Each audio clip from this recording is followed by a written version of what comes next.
उसका उत्तराखंड खबर देख रहे हैं यहां पर मैं हूं आपके साथ जावेद अली। बुलेटिन में उत्तराखंड से जुड़ी हर खबर आप तक पहुंचाएंगे, लेकिन उससे पहले एक नजर हेडलाइंस की ओर। देहरादून में सीएम ने की यशपाल आर्य से मुलाकात, राजनीतिक गलियारों में बाजार हुआ गर्म, दोनों नेताओं ने नाराज होने की बात को किया खारिज। खटीमा में सुधा संस्था का 3 दिवसीय प्रशिक्षण कार्यक्रम के जरिए समाज के मुख्य धारा से जोड़ने का हो रहा काम, प्रशिक्षण में कई विषयों पर हुई विस्तार से चर्चा। जसपुर में कांग्रेस के कार्यकर्ताओं ने निकाला कैंडल मार्च, चित्रा दुराचार मामले को लेकर निकाला गया कैंडल मार्च, घटना पर सभी ने किया शोक व्यक्त। केदारनाथ में पुराने स्वरूप में लौटने लगे हिमालयी बुग्याल, हिमालय क्षेत्र में पहली बार पाया गया सोसलिया का फूल, बासुकी ताल पर नजर आ रहे फूली फूल। ऋषिकेश में नशा मुक्त बनाओ अभियान जारी, अभियान के तहत शराब तस्कर को किया गिरफ्तार, पुलिस ने तस्कर को कब्जे से 6 पेटी शराब की बरामद। और खबरों की शुरुआत करेंगे। मुख्यमंत्री पुष्कर सिंह धामी ने पंडित दीनदयाल उपाध्याय की जयंती के अवसर पर मुख्यमंत्री आवास में उनके चित्र पर श्रद्धा सुमन अर्पित किए। इस दौरान मुख्यमंत्री ने कहा कि पंडित दीनदयाल उपाध्याय ने भारत की सनातन विचारधारा को युगानुकूल रूप में प्रस्तुत करते हुए देश को एकात्मक मानववाद का मंत्र और समाज सेवा जैसी प्रगतिशील विचारधारा दी। उनका संपूर्ण जीवन समाज सेवा के लिए समर्पित रहा है। वे वास्तव में वैचारिक निष्ठा एवं व्यवहारिक कर्मशीलता के अप्रतिम उदाहरण थे। पंडित दीनदयाल जी एक महान चिंतक, विचारक और दार्शनिक होने के साथ ही एक योग्य राजनेता और कुशल पथ प्रदर्शक भी थे। तो आज पंडित दीनदयाल जी की जयंती पर साफ तौर पर उत्तराखंड के सीएम पुष्कर सिंह धामी ने पुष्प अर्पित किए, उन्हें याद किया, साफ तौर पर उनके बारे में सही निष्ठा से शब्द पेश किए।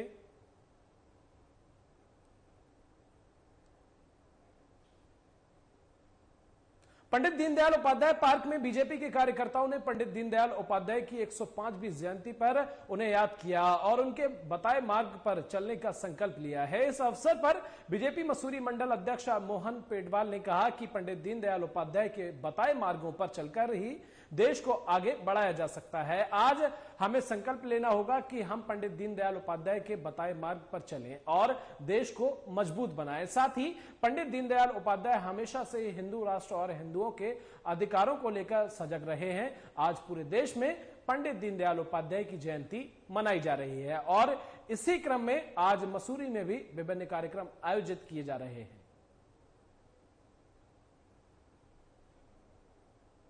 दीनदयाल जी की 105वीं जयंती यहाँ पर मुस्लिम मंडल द्वारा यहाँ पर अपने बूथ नंबर 94 पर यहाँ पर एक कार्यक्रम आयोजन किया गया है और पंडित दीनदयाल जी द्वारा जो एकात्म मानववाद और जो अंत्योदय के जो उनकी फिलॉसफी थी उस पर ही भारतीय जनता पार्टी जो है निरंतर अग्रसर है। एकात्मवाद में जहाँ और सीएम पुष्कर सिंह धामी के आज सुबह सुबह कैबिनेट मंत्री यशपाल आर्य के आवास पहुंचने से अटकलों का बाजार गर्म हो गया है। जहां सीएम ने यशपाल आर्य को स्वागत के दौरान पौधा भेंट किया, तो वहीं कैबिनेट मंत्री यशपाल आर्य ने फूलों का गुलदस्ता देकर सीएम धामी का स्वागत किया। आपको बता दें कि लंबे समय से राजनीतिक गलियारों में इस तरह की चर्चाएं थी कि कैबिनेट मंत्री यशपाल आर्य खुश नहीं है। वहीं मुख्यमंत्री धामी के बिना किसी तय कार्यक्रम के आर्य के आवास पर आना राजनीतिक गलियारों में इस मुलाकात के कई मायने निकाले जा रहे हैं। कैबिनेट मंत्री के आवास पर नाश्ते के टेबल पर कई तरह की बातें होने की बात सामने आई है, लेकिन बाहर मीडिया के सामने दोनों नेताओं ने किसी भी तरह की नाराजगी होने की बात को सिरे से खारिज कर दिया।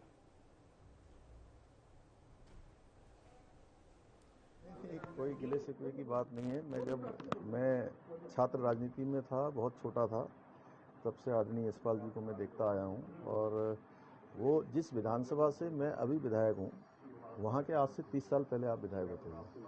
तो हम लोगों का बहुत मतलब निजी और व्यक्तिगत संबंध है और उसके अलावा सरकार में भी हम लोग समय समय पर ऐसी चर्चा करते रहते हैं और ये महज हम लोगों की शिष्टाचार भेंट है। माननीय मुख्यमंत्री जी आज आवास पे आए हैं और निश्चित रूप से जब परिवार में हम हैं तो बातें होती हैं, बातचीत होती है, विचार विमर्श होता है, कई विषयों पर चर्चा भी होती है। तो कई बिंदुओं पर चर्चा भी हुई है और निश्चित रूप से माननीय मुख्यमंत्री आज अचानक ही नहीं, मेरा भी जाना वहाँ लगा रहता है और आज वो यहाँ पर आए हैं। Kamal Sharma bureau chief phone line पर हमारे साथ जुड़ गए हैं। कमल, मैं आपसे जानना चाहूंगा, जिस तरह से सीएम पुष्कर सिंह धामी ने मुलाकात की कैबिनेट मंत्री से, ऐसे में ऐसा लग रहा है कि जो सियासती बाजार है, जो गलियारे हैं, वो एक हिसाब से अलग ही नजर आ रहे हैं, सियासत गर्मा गई है। क्या कुछ अपडेट आपके पास? जावेद, ऐसी कोई बात नहीं है। बस सबसे बड़ी बात है कि हम कहें तो इस टाइम राजनीतिक हलचल पूरी जो है, क्योंकि चुनाव आ चुके हैं 2022 से, कुछ ही समय बाद यहाँ पर आचार संहिता लगनी है। तो लगातार मुख्यमंत्री जो है लगातार लोगों से मिलते रहते हैं, मंत्रियों से मिलते हैं, विधायकों से मिलते रहते हैं। आज वो अगर कहें तो कुमायूं के सबसे बड़े दलित नेता है यशपाल आर्य, परिवहन भी है उनके पास, आबकारी है, समाज कल्याण मंत्री है। आज उनके आवास पर पहुंचे हैं। वहां पर उन्होंने उनको एक पौधा भेंट किया है, साथ ही उनके साथ नाश्ता किया है और वहां पर एक तरह से मीडिया भी वहां पर पहुंच चुका था। बस वहां पर पहुंचे तो काफी देर तक रहे, गुफ्तगू हुई है उनकी और उसके बाद उन्होंने मीडिया से बात जरूर करी है। उन्होंने स्पष्ट रूप से कहा, उन्होंने कहा कि मैं लगातार मंत्रियों विधायकों से मिलता रहता हूँ, ये औपचारिक बैठक है और मैं आया हूँ। कहीं ना कहीं अगर हम बात करें तो एक बड़ी हलचल सी थी कि अगर देखा जाए तो बहुत बड़े नेता माने जाते हैं यशपाल आर्य, पहले कांग्रेस पार्टी में थे लेकिन उसके बाद यहाँ पर उन्होंने बीजेपी ज्वाइन कर ली थी और खुद भी वो बाजपुर से विधायक, और कहें तो यूपी के समय से, जब ये उत्तराखंड नहीं बना था, तो उत्तर प्रदेश से आप विधायक रहे हैं और लगातार मंत्री रहे हैं। तो उसके बाद उनके जो बेटे हैं संजीव आर्य, वो भी नैनीताल से विधायक हैं। तो अब यही सबसे बड़ी बात है कि वो यहाँ पहुंचे हैं, मुख्यमंत्री यहाँ पर उनके आए हैं। उनका एक तरह से पहुंचने पर यशपाल आर्य ने गुलदस्ता देकर उनका स्वागत किया है मुख्यमंत्री का और काफी देर गुफ्तगू हुई है। लेकिन जिस तरह से कमल एक खबर निकलकर सामने आई कि सियासत गलियारे जो है गर्म हो गए, लेकिन जब दोनों नेताओं ने ये बात कही तो उन्होंने किसी भी तरह की कोई बात नहीं कही। उन्होंने कहा किसी तरह की कोई बात नहीं है, दोनों के चेहरे पर खुशी देखने को मिली। बिल्कुल सही बात है जावेद। अगर करें तो मैंने कहा कि यशपाल आर्य एक बहुत बड़े नेता माने जाते हैं, कुमायूं के काफी बड़े नेता हैं और पिछले कई वर्षों से लगातार विधायक रहे हैं, मंत्री रहे हैं, कई बड़े बड़े डिपार्टमेंट उनके पास रहे हैं। तो एक उनका वर्चस्व पूरे कुमायूं में जो कई सीटों को अफेक्टेड करते हैं वहां पर, और खुद बाजपुर से इसमें विधायक है, मंत्री भी है भारतीय जनता पार्टी सरकार में, बड़े कद्दारवान नेता आते हैं। तो लगातार आजकल राजनीति चल रही है, चुनाव का टाइम है, मुख्यमंत्री लगातार लोगों से मिलते रहते हैं। और सबसे बड़ी बात है कहीं मैंने आते कि यशपाल आर्य कहीं ना कहीं सरकार की कार्यालय शैली या कहीं ना कहीं नाराज है, पर ऐसा कुछ नहीं है। ये बातें चीजें चलती रहती हैं क्योंकि चुनाव का टाइम रहता है। अगर बात करें तो कहीं ना कहीं भी हरीश रावत ने कभी बयान दिया था कि उत्तराखंड में एक दलित चेहरा बनना चाहिए और कांग्रेस आएगी तो उसको मुख्यमंत्री बनाएगी। तो कई तरह की चर्चाएं चलती रहती हैं, पर मुख्यमंत्री आज यहाँ पर पहुंचे, उनके साथ नाश्ता किया है और काफी देर तक गुफ्तगू की है। उसके बाद दोनों बाहर आए हैं और उन्हें दोनों ने, मुख्यमंत्री कहें चाहे यशपाल आर्य कहें, दोनों ने गुफ्तगू की है और यही कहा है कि लगातार मैं अपने मंत्रियों से, विधायकों से मिलता रहता हूं, ऐसी कोई बात नहीं है। और उन्होंने यही बात कह के मुख्यमंत्री वहां से निकल गए। लेकिन देखा जाए कमल, विपक्षी पार्टियां तो हमेशा जो है मुद्दे उठाती हैं। जब कोई पार्टी सत्ता में होती है तो विपक्षी पार्टियां हमेशा कोई ना कोई ऐसी चीजें उठाती रहती हैं, ऐसी टिप्पणियां, ऐसी प्रतिक्रियाएं देती रहती हैं। लेकिन इस बार की जो उत्तराखंड की राजनीति है, ये देखा जाए, ये कहना कोई गलत नहीं होगा कि इस बार का जो चुनाव है वो अलग दिखने वाला है उत्तराखंड में। बिल्कुल सही बात है, क्योंकि सबसे बड़ी बात है कि कांग्रेस पार्टी भी यहाँ पर लगातार पूरी फॉर्म में आ रही है और लगातार जोर लगा रही है कि किस तरह वो सत्ता में वापिस आए। वही वहां पर गुटबाजी भी लगातार जारी है, इसका भी कहीं ना कहीं कांग्रेस को नुकसान होता है। वही भारतीय जनता पार्टी पुष्कर सिंह धामी के नेतृत्व में चुनाव लड़ रही है और सबसे बड़ी बात है दोबारा कैसे सत्ता में आए, इसके लिए लगातार प्रयास किए जा रहे हैं और लगातार वरिष्ठ नेता भी यहाँ पर भारतीय जनता पार्टी है। वहीं आम आदमी भी कहीं ना कहीं 70 विधानसभा में इस पर ताल ठोक रही है। लगातार जो केजरीवाल है खुद उन्होंने यहाँ पर दौरे किए हैं यहाँ पर। तो कहीं ना कहीं इस बार जो चुनाव है, कहीं ना कहीं कुछ चर्चाओं में जरूर है कि उत्तराखंड में इस बार क्या होगा, पर अगर भारतीय जनता पार्टी कांग्रेस से बात करें तो उनका सीधा मुकाबला वो कहते हैं हम दोनों से है। तो कहीं ना कहीं सबसे बड़ी बात है, भारतीय जनता पार्टी एक बहुत बड़ा संगठन है, एक बहुत बड़ी पार्टी है, तो उनके लोग भी आते हैं। तो कहीं ना कहीं भारतीय जनता पार्टी और कांग्रेस में जो ये चीजें हलचल चलती रहती हैं और चुनाव का टाइम है इस टाइम। बहुत बहुत शुक्रिया कमल हमारे साथ जुड़ने के लिए और तमाम जानकारी साझा करने के लिए।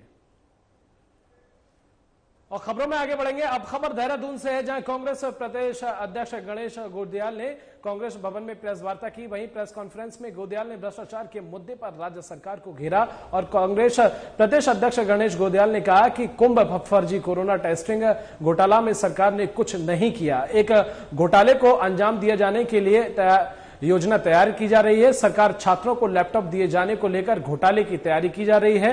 नियमानुसार टेंडर न निकालकर सरकार बाहरी कंपनी को अधिकार देने जा रही है। सरकार जिन लैपटॉप को खरीदना जा रही है उनको मानकों के अनुसार खरीदे, ऐसा ना हुआ तो बड़ा भ्रष्टाचार होगा। इसके साथ ही ऋषिकेश कर्णप्रयाग रेल लाइन पर गणेश गोदयाल कहा कि यह परियोजना कांग्रेस लेकर आई थी और बीजेपी सरकार ने बाहरी कंपनियों को काम दिया है। साथ ही कांग्रेस प्रदेश अध्यक्ष ने सरकार को चेतावनी देते हुए कहा कि एक हफ्ते में ऐसा नहीं किया गया तो ऋषिकेश के रेलवे कार्यालय में धरना देंगे। मेरा ये कहना है कि सरकार भ्रष्टाचार को बढ़ावा दे। सरकार को ये जो टैबलेट खरीद का मामला सामने आया, हम समय से पहले इसलिए बता रहे हैं कि कल सरकार कहेगी कि हमारे संज्ञान में नहीं था। हम ओपन आकर इस बात को कह रहे हैं कि इसमें भ्रष्टाचार की नीयत से ये काम किया जा रहा है। सरकार तत्काल इसके टेंडर करे, समय पर हमारे छात्रों को टैबलेट दे, हम इसका स्वागत करते हैं, लेकिन इसकी प्रक्रिया में पारदर्शिता का होना बहुत आवश्यक है। रेल लाइन स्वीकृत हुई थी और मैं धन्यवाद देना चाहता हूं उस समय की रेल मंत्री, उस समय ममता बनर्जी थी, उनको धन्यवाद देना चाहता हूं। प्रधानमंत्री उस समय 1 हफ्ते का अल्टीमेटम देते हैं कि वो उत्तराखंड के हमारी इस भावना का सम्मान करें कि हमारे बेरोजगारों को इन उद्यमों में कहीं न कहीं कार्य। वक्त एक छोटे से ब्रेक का, बहुत जल्द हाजिर होंगे।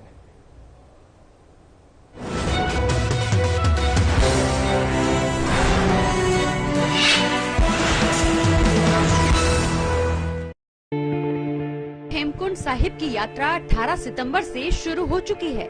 एक दिन में 1000 ही संगतें दर्शन कर सकेंगी। यात्रा में आने वाले संगतों को दोनों वैक्सीन लगने का प्रमाण पत्र लाना अनिवार्य है। यात्रा जाने से पूर्व संगतों को पंजीकरण ऋषिकेश श्री गुरुद्वारा हेमकुंड साहिब ट्रस्ट के कार्यालय में कराना अनिवार्य होगा। श्री हेमकुंड साहिब यात्रा में जाने वाले संगतों के लिए ट्रस्ट द्वारा समुचित प्रबंध किए गए हैं। रहने, खाने और चिकित्सा की समुचित व्यवस्था ट्रस्ट द्वारा निःशुल्क की गई है। श्री हेमकुंड साहिब मैनेजमेंट ट्रस्ट संगतों से विनती करता है कि श्री हेमकुंड साहिब की यात्रा में आकर गुरु घर की खुशियां प्राप्त करें। निवेदक गुरुद्वारा श्री हेमकुंड साहिब मैनेजमेंट ट्रस्ट, ऋषिकेश।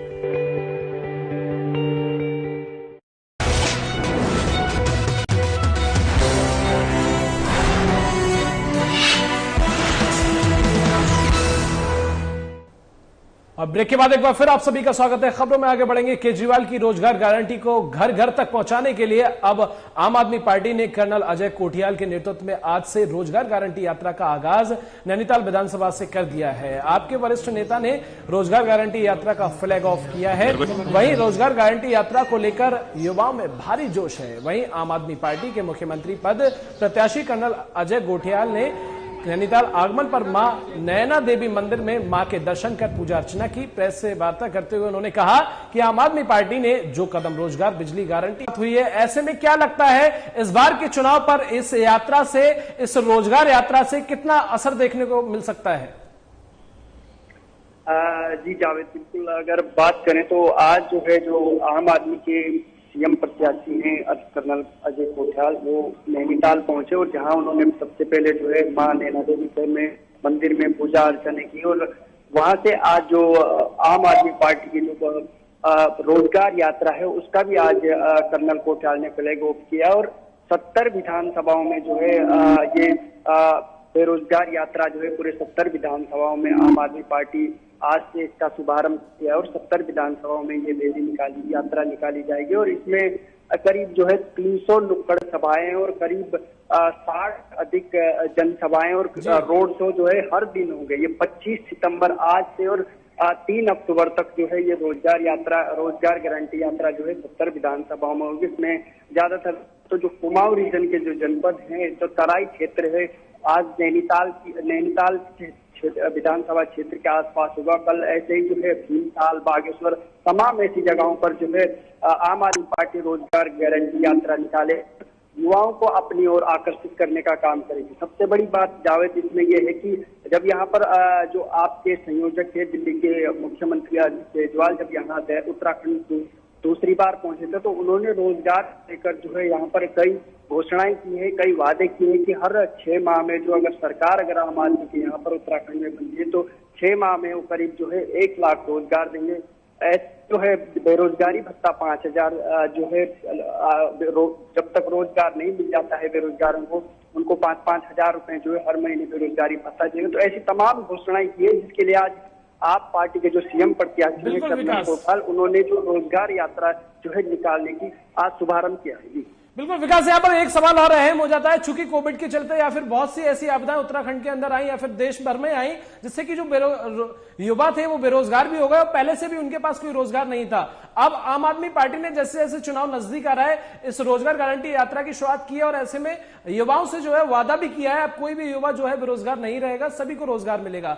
तो युवाओं के चेहरे पर इस समय कितनी खुशी है, क्या कुछ उनकी प्रतिक्रिया है इस यात्रा को लेकर? बिल्कुल जावेद, जिस तरीके से अब 22 में यहाँ पर उत्तराखंड में चुनाव होने और जाहिर सी बात है हर पार्टियां, चाहे वो भारतीय जनता पार्टी हो या फिर कांग्रेस या फिर आम आदमी पार्टी, लगातार दावे जरूर कर रही है, लेकिन आम आदमी पार्टी जिस तरीके से उत्तराखंड में अपनी सक्रियता दिखा रही है, लगातार लोगों से जनसंवाद कर रही है, जनसभाएं कर रही है और जो 22 का यहाँ पर उत्तराखंड में जो चुनाव होगा, कहीं ना कहीं अगर आम आदमी पार्टी जिस तरीके से जो सक्रियता राज्य भर में जो है नजर आ रही है और जो रोजगार यात्रा जो आज से शुभारंभ किया गया उसमें युवाओं में काफी जोश देखने को जरूर मिल रहा है, लेकिन धरातल पर इसका 22 में कितना आम आदमी पार्टी लोगों को आकर्षित कर पाती है, कितना क्या कुछ कर पाती है, वो देखने वाली बात होगी। बिल्कुल, चलिए तमाम जानकारी के लिए विकास आपका बहुत बहुत शुक्रिया। और खबरों में आगे बढ़ेंगे। उत्तराखंड में बीजेपी जगह जगह पंडित दीनदयाल उपाध्याय की जयंती मना रही है। वहीं आज कैबिनेट मंत्री गणेश जोशी ने पंडित दीनदयाल उपाध्याय की जयंती के अवसर पर उनके चित्र पर पुष्पांजलि अर्पित की। एकात्मक मानववाद और अंत्योदय दर्शन के प्रणेता पंडित दीनदयाल उपाध्याय को उनकी पुण्यतिथि पर नमन करते हुए कैबिनेट मंत्री ने कहा कि उनका दर्शन भारतीय राजनीति को अंतिम व्यक्ति के उत्कर्ष के लिए सदैव प्रेरित करता रहेगा। कैबिनेट मंत्री ने कहा कि पंडित उपाध्याय सामाजिक और राजनीतिक जीवन में सत्यनिष्ठा के प्रतिमान और कुशल संगठनकर्ता भी थे। उनका संपूर्ण जीवन समाज सेवा के लिए समर्पित रहा है।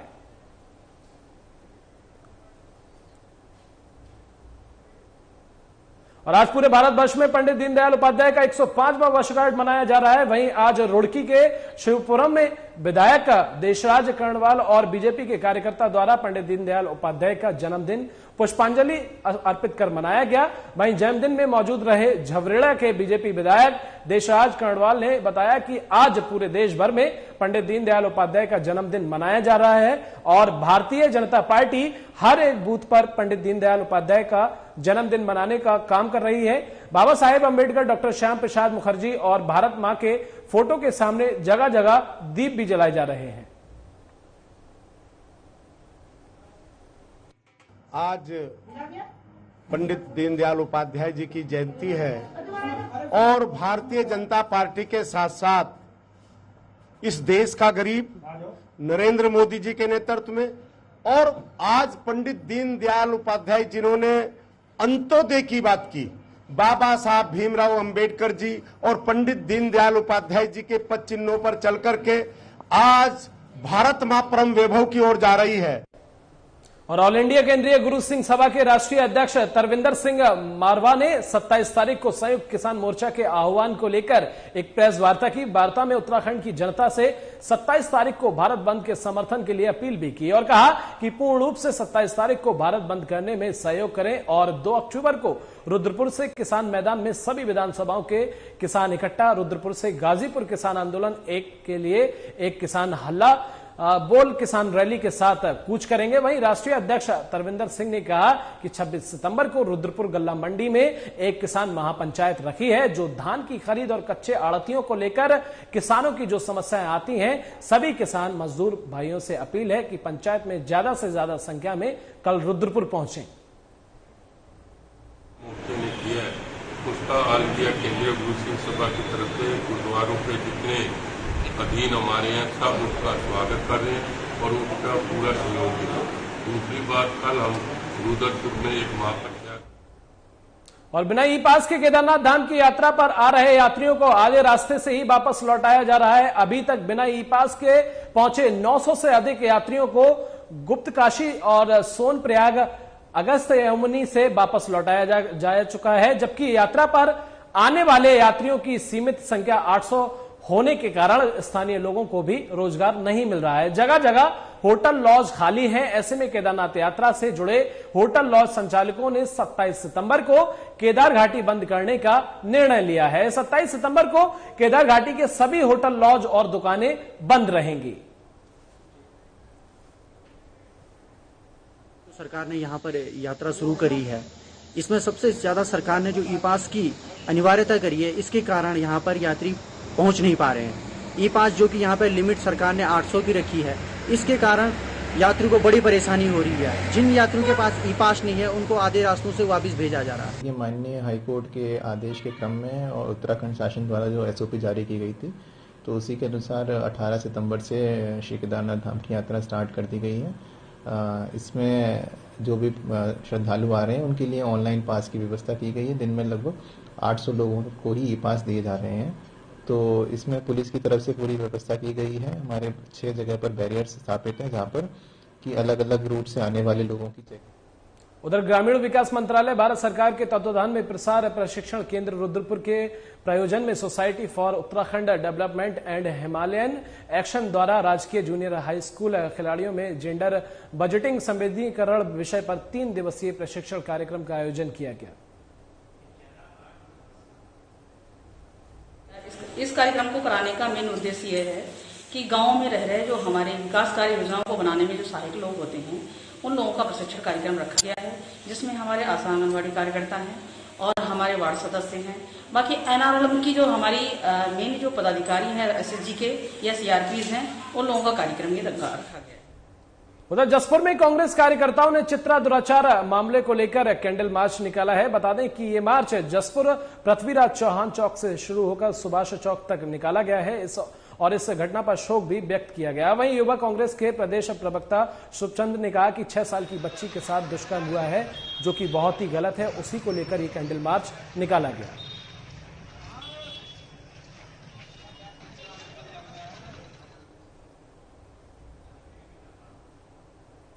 केदारनाथ धाम के हिमालयी क्षेत्रों में पिछले 2 सालों में मानव गतिविधियां कम होने से नीलकमल सहित अनेक तरह के फूल खिल उठे हैं। इन फूलों के खिलने से हिमालय क्षेत्रों की सुंदरता भी बढ़ गई है। इन दिनों केदारनाथ से 8 किलोमीटर दूर स्थित बासुकी ताल के आसपास का क्षेत्र नीलकमल से और कहां सप्लाई की जा रही थी, इस पर पूछताछ की जा रही है।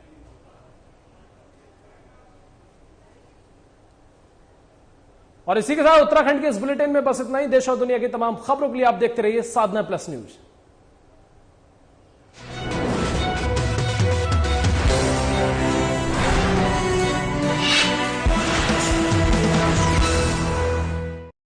क्या